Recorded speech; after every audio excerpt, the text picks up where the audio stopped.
a été stérilisé pour permettre une gestion optimale du nombre d'individus, leur naissance, leur rôle dans la société. Personne ne parle de chef ou de grand dirigeant mystérieux inatteignable et tirant de ficelle. La population entière est autonome. C'est elle qui a organisé elle-même ce système pour allonger le plus que possible la vie sur la Terre et la vie de la Terre. Le Soleil aussi est programmé.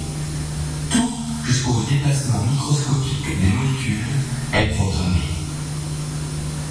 Ce système doit son existence à la découverte d'un gaz qui, une fois vaporisé sur tel ou tel sujet, en modifie le comportement, le régule au plus juste par rapport à son environnement.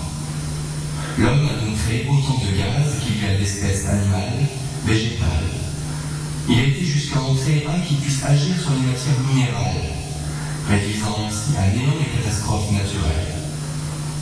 Tout, absolument tout, est préalablement paramétré.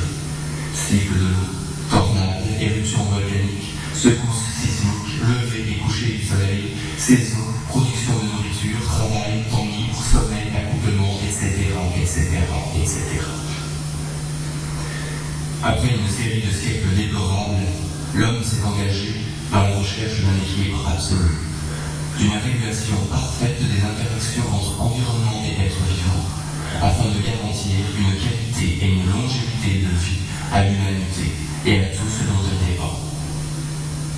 En contrepartie, il aura fallu tirer un trait sur les sensations de plaisir et de douleur. On ne souffrira et ne jouira qu'en certains moments bien déterminés. Ceux-ci sont décrits dans la notice et les différents gaz destinés à l'humain.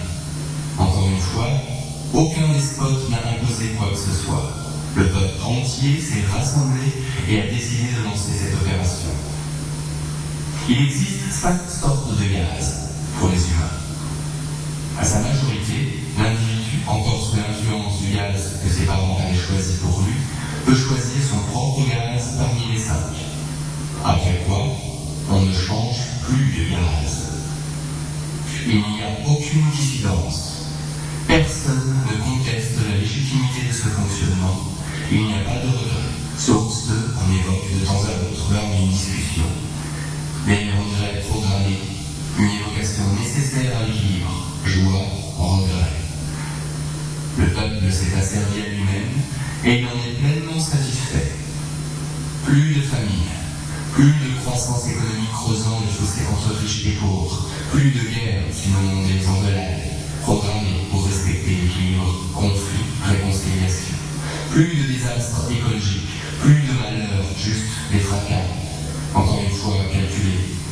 Personne ne se plaint de quoi que ce soit. Plus d'histoire, enfin.